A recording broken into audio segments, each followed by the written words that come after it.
Hi, welcome back to Jordbær Knits. My name is Jordan, and today I have 3 works in progress to talk about. Nothing finished, which is okay. I had a lot last time. But yeah, I'm excited to tell you about my 3 works, 2 of which I think I talked about last time, but I have updates on at least one of them. So I'm going to start with the smaller one just to get that going, get it done with quickly. Okay, so my first one is, it's kind of a Sophie scarf. I have the Sophie shawl pattern by PetiteKnit, and I have the scarf number 4 pattern by My Favorite Things Knitwear. And I wanted to knit my mom a little neck scarf because she saw when I was knitting one for my aunt and she really liked it. And so I was originally just going to do another scarf number 4, but I was getting kind of tired of knitting that pattern because I had already knit technically 3 of them within the last 4 months or so. And it's a really nice pattern. If you're not familiar with it, it's kind of in a similar shape to the Sophie scarf or other sort of little neck scarves, but it has a repeating pattern of sort of garter rows and then 1x1 rib. So it has a nice little texture and it's pretty easy to do. It's nothing too fancy. But yeah, after doing it so many times, I was just kind of bored and I decided to just do the Sophie scarf because it's just garter. And so I'll show you what I have. Now, since I don't have the actual scarf pattern, I don't know if I'm completely doing it to what it's written. I'm kind of just doing what I was interested in. I mentioned this in my previous video, but I had cast on 4 stitches down here. It's very curved there. But I cast on 4 stitches to do a 2-stitch I-cord on either side. The shawl version has a 3-stitch I-cord, but I just wanted 2 since it was going to be smaller, and the scarf number 4 pattern also has sort of a 2-stitch, it's not an I-cord, it's some sort of braid type edge stitch. I'm not entirely sure, but basically 2 stitches on either side. So I did that, and then I don't know what the increase rate is. The shawl has an increase rate every 6 rows. The scarf number 4, you increase every 4. So I did kind of just a combo of them. I started out increasing every 4, but then I was worried it would sort of grow too much for this scarf. I envisioned sort of keeping it thinner, not really going out to a triangle as much. So I did about, I think it was like 2 inches or so maybe of every 4 row increasing. And then I switched to every 6. So I've got another stitch marker down here to represent that. And then I realized I just wanted it at this width, which is, I had measured it before. It's probably about 3 inches. And yeah, I figured that might be nice to be able to tie around like this. Obviously, it's not going to sit perfectly flat like that when you're wearing it, but I thought this was a nice sort of width. Yeah, when you tie it up like that, it'll, I think, sort of lay nicely against the neck. And I won't have to keep track of increasing. For some reason, increasing every 6 rounds is just harder to keep track of than increasing every 4, even though it's only 2 different rows, not rounds, sorry. But anyway, that is what I'm doing regarding the pattern. For yarn, I'm using Knit Picks Alpaca Cloud fingering. So it's 100% alpaca. It's this beautiful sort of neutral cream color, and the color itself is called Sophia. And my mom had just wanted something sort of neutral to be able to go with everything, and so I figured this would be a nice option. And I'm using 3mm needles. For the scarf number 4, I used 3.5, I believe, also with a fingering yarn. And I tried initially with 3.5 millimeters for this. And I might have even tried it on 3.25, and I just wasn't liking how the fabric was knitting up. And so I went for the 3. And you can't really see on camera, which is good, but in person, I can kind of see my fingers through it. But obviously, once it's tied around your neck, I don't think it's going to be an issue. And I think it'll still be really warm. And with the alpaca, it's very pliable and drapey. I think it'll be nice to use as a scarf. It's not itchy, or I don't find it itchy. I know some people can find alpaca a little itchy, but this one feels nice around my neck. And yeah, there isn't a ton to say about this. As a funny sort of anecdote, I previously had been using a pair of 3mm needles that did not have this long of a cord. I do have interchangeable needles, but I don't have a 3mm size. The smallest is 3.25. So I was using my fixed circular set of 3mm, and they were wooden, which typically I tend to prefer metal needles, but I just happen to have wooden ones. And I was sitting on the couch and hanging out with my dog, and I was leaning over to relax and heard that was an awful audio description, but basically I felt/heard something, and I was like, oh, it's just my elbow popping or something weird. And then a little bit later, I look at my knitting and realize the needle broke. So that was very sad and silly, but I have now changed to my metal 3mm, and the cord is insanely long, and it's kind of obnoxious, but I'm just pushing through. I'm probably about halfway.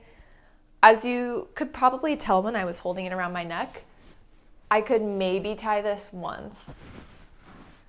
This is very awkward, but yeah. So I could tie it about once, and of course this is unblocked as well. But I'm hoping to be able to tie it twice, and so I'm probably, I'm estimating that I'm about halfway done, which I'm hoping to give this to my mom in about a week when she visits me here, so I need to really get cooking on it. But I have 2 other projects, which you'll see soon, that I am much more sort of excited to knit on. Not that I am not looking for, or not that I don't want to knit this, because I do, but the other ones are just, they feel more fun and exciting, and they're on bigger needles. So when I'm at home, I've been prioritizing the other projects, and this one I usually have at work, so I'm doing it, like during lunch, or if I had a meeting or was waiting for something. So doing it in smaller moments of time. So we'll see if I'll be able to finish it. I'll probably have to force myself to just get it done so that it's ready to give to her when she gets here. But yeah, otherwise, I think that's it. That's all I have to say about the sort of Sophie scarf. I'm calling it a Sophie scarf for the most part. But again, I don't have the actual pattern, so this is not 100% what it would actually look like. But anyway, let's move on to the more interesting and exciting stuff. Okay, so I definitely talked about this one on my last episode. I'm going to just make sure my needles are ready for me to show you. And that is the, I think this is the front. Let's see. The step-by-step sweater. This, my yarn fell, but that's okay. This is a pattern handmade by Florence. It is a very popular one because it is free, first of all, which is awesome. And she has a video tutorial online for people to watch. So it's a great one if you are a beginner knitter, or honestly, if you just want like a really classic raglan sweater that's free. It's really nice. For people who have a little bit more experience with knitting, I've seen people do different sort of modifications for it. I would say I even did a relatively small, but a modification for it with the neckline. So I'll start off talking about the yarn that I'm using. I'll bring it forward more so you can see. I feel like it definitely looks a little grayer on camera, but this is Noro Silk Garden Sock Solo in the color Shiroi, I think. It has a number with it. I think it's 68S or S68, I can't remember. But it's a really cool sort of like grayish with like almost a green undertone. Like sometimes when I'm looking in person, I feel like it leans green. On camera, like I said, I feel like it looked more gray. But then obviously, as Noro is known for, it's got a lot of really fun, colorful little, I guess almost tweedy bits. Yeah, it's a really nice yarn. And then I'm holding it with some Aloft by Knit Picks. Sorry, I wanted to pick this up so you could see. This is what the original ball of the Noro looks like. And then I'm holding it with the silver because I wanted to lean more into the gray tones of this yarn as opposed to the green. So I'm holding these together to then get this. So maybe holding them side by side, you can see the difference in color. This tone, the mohair tones it down a little, which I like. But yeah, I've really been liking, actually, I will say, I was really liking the yarn. Knitting the yoke with the raglan increases and then a little bit of the body. And then even the sleeve. I was having a really great experience. I loved how it was working up with the sort of thick, thin nature of the yarn. I don't know if you can kind of see here, maybe it's thinner and then like there's a thicker part. Yeah, I thought that was really fun. I loved seeing all the different colors come up. And then I got to the cuff of the sleeve, and I pretty much followed the pattern for knitting the sleeve in terms of the decreases. I realized, I think I had counted wrong, and I actually ended up doing one additional round of decreases, but I'm not mad about it at all. Like I think it'll still be plenty wide. It's not going to be too tight or anything. And then I did just a 1x1 rib, and I honestly didn't even look to see in the pattern if she has you do, or what she has you do for the bind off. I would think that maybe since this is more of a beginner friendly pattern that she might just say to bind off in pattern, but I decided to do an Italian sewn bind off because I'm familiar with that and I like that for sleeves. And this was probably the worst experience that I've ever had with doing the sewn bind off. And that is even including having to, or not having to, but choosing to unpick the bind off for a previous project to fix the ribbing. So I think there were maybe 52, or either 52, 54, 58, something in that range of stitches that I was left with for the ribbing that I was sewing. And not exaggerating, the Noro yarn broke at least 8 times. And it was so incredibly frustrating to have to try to put it back together. I tried tying it with sort of the magic knot method where you tie one end and then one end and then you kind of pull them together and they sort of cinch close. That did not work. I tried the spit splice method, also did not work. And I'm like, I don't even know how I ended up managing to make it happen. I think the mohair also broke at one point, and then I just abandoned the mohair and was like, I'm just gonna push along and try with the Noro.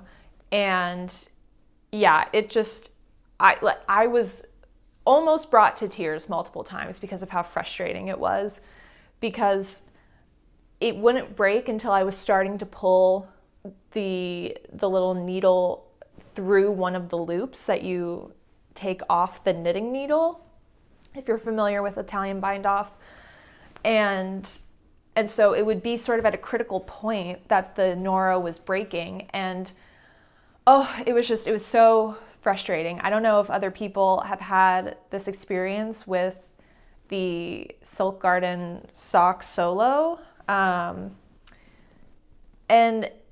it was crazy because it wasn't even in the parts of the yarn that were spun really tightly or thinly. It was almost, if I can find, yeah, like maybe here, if you can see. Yeah, there you go. Something like this, where it was looser and it was, I guess it just wasn't plied very tightly, but it's not like I was pulling the yarn so tightly that it should have broken. Like I just expected more out of this yarn, especially because so many people have spoken so highly of it. And I also was very much enjoying it up until this point. And now, and it's like now I'm worried that it's going to happen again when I do the other sleeve, and then when I do the whole bottom hem.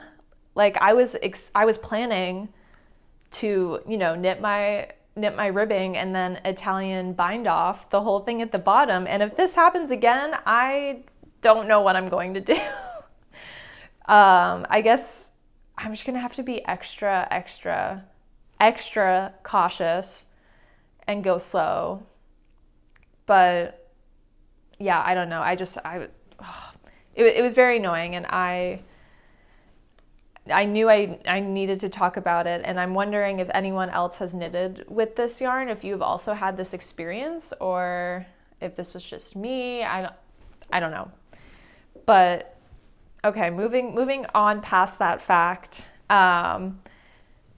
The sleeve is a new addition since my last episode, and one of the things that I had mentioned previously was that instead of starting by casting on the neckline like is written in the pattern, I decided to just start immediately with the sort of raglan body, or the yoke, and decide on the neckline later, because I didn't know what type of neckline I wanted to do. And once I ran out of the first ball of Noro down here, so I think I did maybe like 2 or 3 inches of body ribbing, I still didn't know what type of neckline I wanted, so I figured I'm gonna do the sleeve. So I did the whole sleeve, had this crazy experience, and then did not want to do the next sleeve yet. I knew I needed a break, and so I figured I'm gonna decide what to do for the neckline. And so the first thing I thought of doing was, if you've seen oh gosh, I don't even know what cardigan it is, but it's one by My Favorite Things Knitwear, so it has a number. I can probably put a picture up to show you. But the neckline, I really like how the neckline looks, because I think there are a few rows before the ribbing of double knitting, which it gives a nice little break between the stockinette and then the ribbing. Like it just adds a little something. And so I thought I would try doing that for my neckline. And I don't know off the top of my head what the gauge for that cardigan is and sort of like what weight of yarn she recommends you use, but I felt like maybe the gauge of my yarn was too thick, where it just, I wasn't getting the look that I was going for. And I don't have that pattern by My Favorite Things Knitwear, so I don't know the exact technique that she was using, but I think I ended up doing 4 rounds of double knitting, and then I was changing into the one by one ribbing. And yeah, it wasn't giving the effect that I was hoping for. So I ripped that out, and then I wanted a little something to differentiate the body from the ribbing, and so this is a pretty minor thing, but after I picked up the stitches, I don't know, yeah, there you go, you can see. After I picked up all the neckline stitches, I did 1 round of purling, so there's just a little bit of the purl bumps, I guess, to sort of make it stand out. And then I just did 1 by 1 ribbing, and I did fold it over and bind. So it's a double folded neckline, and it's bound off inside as you're sewing down. And that was an okay experience. I don't immediately remember if I had any breaking of the yarn, which leads me to think that I did not. I think I was very cautious when I was doing it because of this experience, and so when I was binding and sewing down inside, it was okay. But yeah, I'm moving past that. I'm happy with how the neckline looks. I did try it on to make sure I could get it over my head, because after my experience with the Jeju sweater, where I sewed down the neckline 2 or 3 times at least and could not fit it over my head, I was very worried that this would happen again. Very glad to say it did not.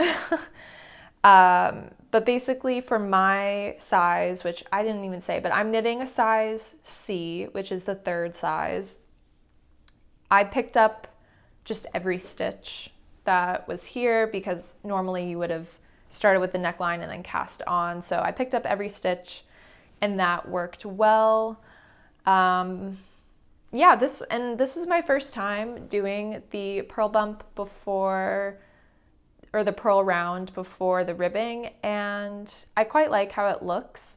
I don't know if I would want it for every project, but I think for something like this where it is just otherwise mostly stockinette, I think it is nice to have just like a little something. And then yeah, I've started on the 2nd sleeve now. The metal needles that I'm using keep clinking, and it's very annoying, so I'm holding them. But yeah, just started on that. And oh, I didn't say what needles I'm using either. The pattern calls for 5.5 millimeters for the body, and then I think 4.5 for the ribbing, and yeah, the ribbing around the neckline, the cuffs, standard. And I'm just using those needles. I had test knit the step-by-step cardigan last year, which has the same gauge, I believe, and sort of the same needles and everything, and I was able to get gauge last year, and so I did make a swatch just to make sure that the Noro and mohair would work together, since I haven't used Noro before, but I was either able to get gauge or was like 1 or 2 stitches off, which I'm not really worried about for this sweater because it's relatively oversized and I'm not super concerned with the fit of this one. So yeah, I'm just using 5.5, and then yeah, the ribbing, I did that on the 4.5 and it worked out well. I'm a little bit happier with how the ribbing looks on the sleeve as opposed to the neck, but it's a very minor thing. And yeah, otherwise, I think that's it for now. I'm going to keep knitting on the sleeve and then I'll return to the body. The only possible other modification I will consider making is if I want to do a split hem. If you've seen some of my recent videos and my projects, you'll know that I have done a number of sweaters with split hems recently. A number, it was 2. The Mountains and Seas sweater, which was a test knit for Sarah's Hand Makes, has a cool side split. And the Jeju sweater also has a split hem. This sweater originally does not have one written in it. And so, yeah, that will be a decision I make later when I get there. Yeah, we'll see. We'll see what I end up doing. But yeah, I think that's it for the step-by-step sweater. Wish me luck as I continue to do the sleeve, and we'll have to bind off again. Otherwise, I will move on to my next one now. Okay, the next one I am very excited about. I have been knitting on this for the last several days, and it's why I'm not working on the Sophie scarf. And let me get it situated. My needles are a little bit small, so it'll be kind of hard to see, but here it is. This is the Cognac sweater by Atelier Castin. And I am knitting it as part of the Cognac Cal that Sherry from Good Knits and Evgenia from Nicotina Knits are hosting on Instagram. And, oh, I dropped this again. And I have wanted to knit this sweater for, I think, a year, at least, when I saw, oh my gosh, sorry, my yarn is falling out of my lap so easily right now. I saw Hip Knit Hooray, Rebecca. She, I think, had tested this pattern, and I saw her wear it and talk about it in a podcast and was just in awe sort of it. It just looked so beautiful, and the construction also really interested me in the pattern. And so in March last year, one of the local yarn stores in Austin they had a little retreat, I guess, and I didn't attend the full retreat, but they had where you could buy just a day pass to their marketplace. And so I went to that, and I bought, I might have shown it, oh my gosh, I might have shown it on the podcast previously, but I bought this yarn.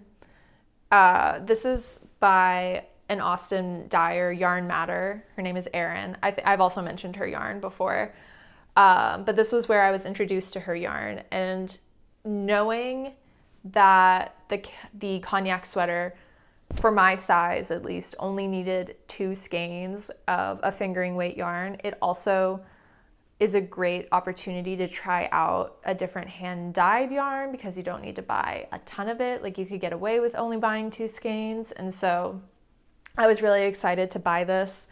And I have a little sort of just like a crop t-shirt in this sort of baby blue color, and I really like it. And so I figured doing a sweater in it would also be really fun. And so this color is called Pas de Deux, like from the ballet. And I don't have the label with me, but Erin uses all natural dyeing methods for all of her yarn, which is really cool. And this is obviously a very beautiful tonal, I think maybe you would call it. Sometimes I get confused with all of the hand-dyed terminology since I don't tend to buy hand-dyed yarn, but it's relatively solid for a hand-dyed yarn, where it's pretty much just this one shade of blue. But she's got some really cool other stuff if you are interested in variegated yarn and stuff. The colors that she can do using natural material, it blows my mind. So I would definitely recommend checking her out. But yeah, so this is to say this is dyed with some sort of organic matter, and I just can't remember off the top of my head, but that's okay. But it's a sock yarn, so it's 100 grams for 437 yards, I think. And this though is not superwash, and it doesn't have any nylon in it. So that's the other thing with her yarn, is I'm pretty sure she doesn't use any superwash yarn. So if that also is important to you, I would definitely check out the different bases that she has. Because I know that a lot of times for hand dyed, it ends up being superwash. So if you want non-superwash, another plug to check out Yarn Matter. But yeah, so this is just 100% wool. And for the Cognac sweater, you are knitting it on 6mm needles. So it's a pretty big gauge for fingering yarn. You're also meant to hold it with something fuzzy, so like mohair or an alpaca or something like that to help sort of fill in the gaps. And so this past year, pretty much every time I've gone into a yarn store, I'm on the lookout for most likely a mohair, but basically something fuzzy that I could hold with this. And I was being very picky, rightly so, I think, but very picky about the color because I love this shade of blue so much, and I didn't want the mohair to either make it too dark where it was then looking sort of marled. I also didn't want to get something that leaned too green because I didn't want anything sort of like turquoisey or minty. I wanted it to stay that sort of icy blue. And it was very difficult to find anything that was matching this shade. I also didn't want it to be too gray, so I didn't want it to get too washed out either.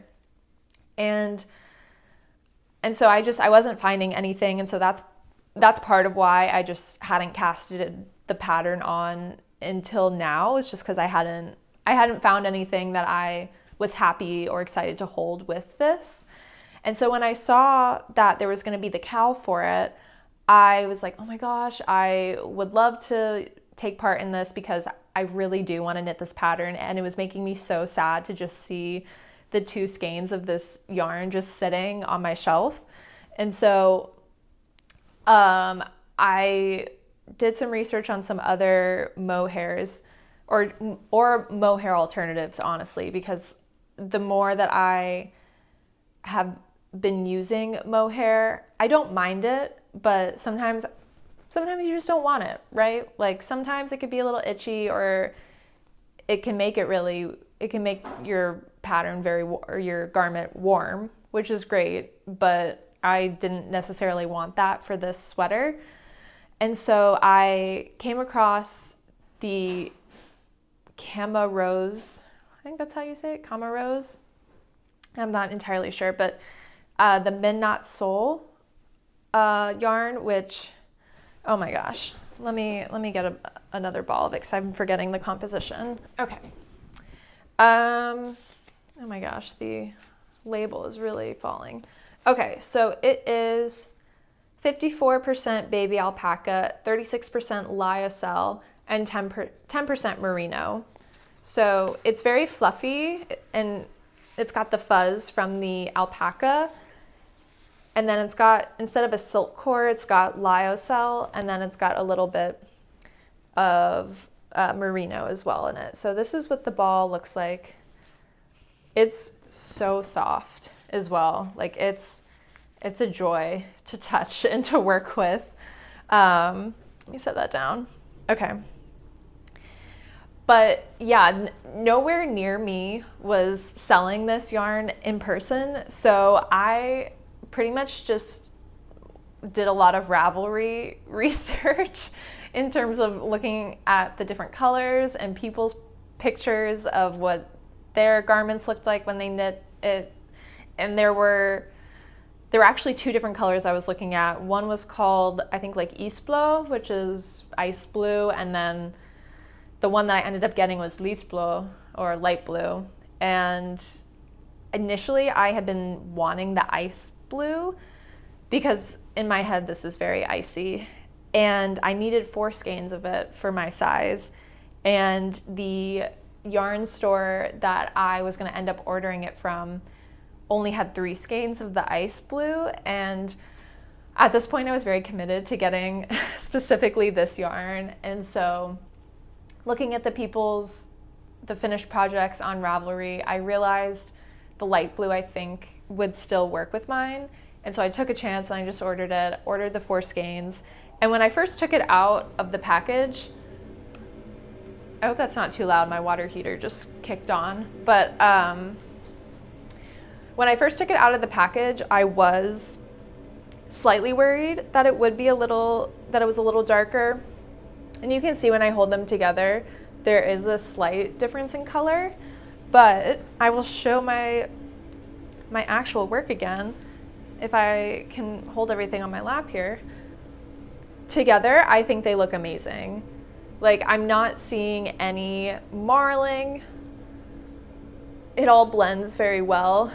If you were to look up close, you can kind of see the little lyocell core held with the wool, like the thicker fingering wool yarn, but I'm not mad about it. It's definitely not as noticeable as the PhD vest that I knit last summer, where I was holding this bright sort of cobalt fingering wool with, it was drops mohair, and it was a cobalt, but that silk core was a lot lighter. And so that one you could really see. This one, I think because the wool is so light to begin with, you don't really notice it as much unless you're really looking for it. So I'm very happy with how that was how that ended up turning out. So to talk a little bit more about this pattern, I guess I'll start by saying I'm using the needles that are called for, which is 6mm needles. You'll see I'm using wood again, so I'm going to be extra sure not to sit on them. These ones, since they're 6mm, I think have less of a chance of breaking. But yeah, they're a little short because I don't tend to do 6mm projects. I've knit one other project, like when I first started knitting on this, which is why I have this slightly shorter one. But anyway, besides the point, it's going to be a little hard to see because of the size, but I don't actually know what you would call the construction. I believe it's maybe like a set-in sleeve. You might, depending on what other knitting YouTubers you watch, you might hear a lot of other people talk about this pattern, and maybe they will do a better job of explaining than me. But basically you start by casting on the back panel, and then you do German short rows right now. So like here, I'm not super pleased with my tension of the German short rows. I think because this is a little bit of a bigger gauge, you can just see where I turned a little more easily. So I'm hoping that will kind of settle down when I block it.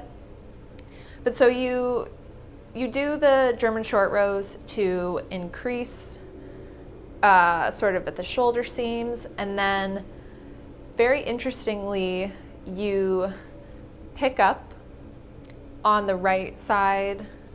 We did the right side first, and you knit a sort of small panel here to create the over the shoulder part. And then you break the yarn and you do the same on the left.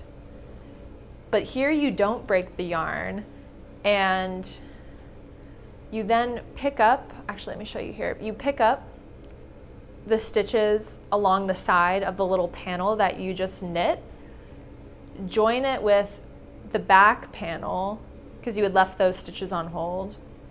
You knit across the back, and then again pick up stitches on the right side of that sort of shoulder panel that you just knit. And this is to create the cap of the shoulder. So I hope you can kind of see there. I think if I hold it like this, maybe you can see.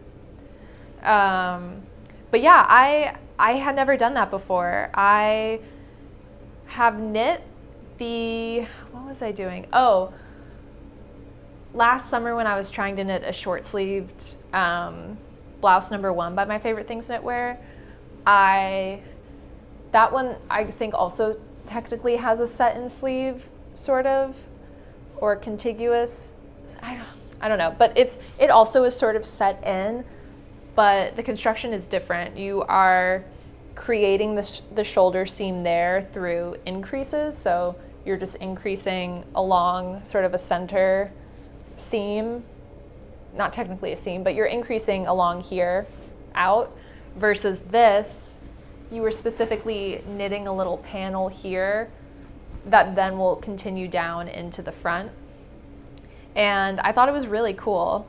Like I've mentioned, it's a little hard for me to sort of see what it fully looks like just because of the size of my needles right now. I think when I get a little further, I'll probably either put it on like a test, try on tubing, that's what it is, or I'll put some other needles on to give it more circumference so I can get a better sense of it. But it looks really cool. And then we casted on stitches for the front, and then you continue to shape the neckline by doing more short rows. And again, I'm not super pleased with how it looks in the front here. I'm hoping again that both blocking and then picking up the neckline will sort of help what that looks like. So if you are unfamiliar with this pattern, one of the cool things about it is that there are sort of 2 different finishings that are provided within the pattern. You can do I believe it's a twisted rib collar, and then same for the sleeves to match, or you can do an I-cord.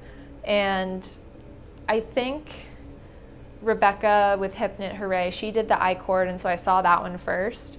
And there's something about the sort of shoulder and sleeve construction, the lightness of the yarns that you're holding together, that I feel like the I-cord just looks so beautiful with it. It's so clean and yet just ties it together, and I really like it. And so I'm gonna do the I-cord version. So that'll be exciting. That, I believe you go either I think you go down to a 5mm needle for that one. So it would be two needle sizes down from what you are knitting the rest of the body on. But yeah, obviously I haven't gotten there yet.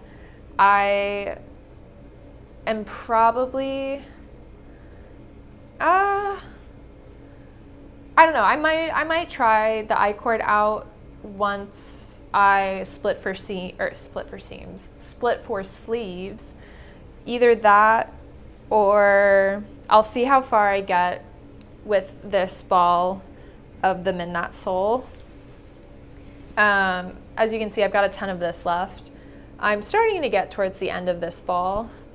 It looks like a big donut, whereas this is what the original skein or ball of it looks like. So we'll see how far the rest of this takes me, and it'll be either when I finish this or when I have split for sleeves.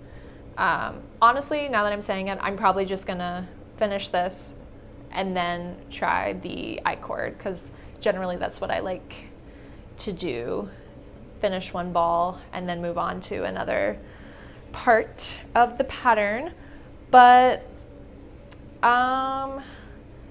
otherwise, I didn't mention, but I'm making the size 3 for this pattern. I believe the pattern recommends you to have maybe between 1 and 4 inches of positive ease, so not super oversized. I tend to like my sweaters to be on the slightly more oversized range, and The number, or the size number 2, I think is supposed to have about a 92 centimeter bust. And so that would only give me 2 centimeters, which I don't know the exact conversion, but that would be pretty small, because I have a 90 centimeter bust. And so I decided to just go up to the size 3, which I believe is about 102 centimeters. So if I'm doing the conversion correctly, that should hopefully be around 4 inches. Additionally, I'm not quite on gauge with this. After I knit my swatch, I believe I was at about 17 stitches instead of the 16 that is specified in the pattern. So I'm definitely glad that I am doing the size 3. I think even with the slight difference in gauge, I think I will hopefully still be between 3 and 4 inches of positive ease, which I think will be perfect for this sweater. And since it's so light and there's no mohair in it, I'm also hoping that I'll be able to wear it into sort of the springtime, and it'll just be a little lighter, because I mean, I can see more in person, but it definitely, I can kind of see my hands through it. I don't know. You don't really see it as much on camera, which is good, but it feels amazing to hold. I would definitely recommend the Midnatssol if you're looking for a mohair alternative. They also have a ton of colors, which is awesome. And because it's not mohair and there's not silk in it, it's pretty affordable. Mohair can get very expensive, and this I was very pleased with. I'm trying to remember. I think I paid about $7 per ball for this, and I think you could get drops mohair for that price, but I know a lot of people are sensitive to the drops, and so if that is not an option for you, but you're still looking for something more budget friendly, I would definitely recommend this one. I think that it's maybe not quite as fluffy or fuzzy as mohair, but I mean, you can see, like, there's still a nice halo with it. And I don't know if you can see as much in the actual, yeah, you can kind of see. There is still fuzz coming from this. So yeah, this is what I've been working on now. The CAL technically runs through, I believe, March 10th. So if you are interested in knitting this, oh, and I forgot to even mention that the Cognac sweater has a sister pattern of the Cognac cardigan, which also has the 2 different sort of finishing options where you can do the ribbing for the cardigan or an I-cord version. So there's basically 4 different pattern options out there for you. So if you wanted to participate in it, I definitely recommend casting it on now, because it's on 6mm needles. It's pretty quick, relatively speaking. I mean, I started this only earlier this week, and I feel like I've already got a decent amount done. And even other people in the CAL group chat, like, some of them are flying through it. So it's really fun. It's very satisfying, and it's gonna make for it does make a beautiful pattern, a finished garment. So I definitely recommend it if you've been thinking about it.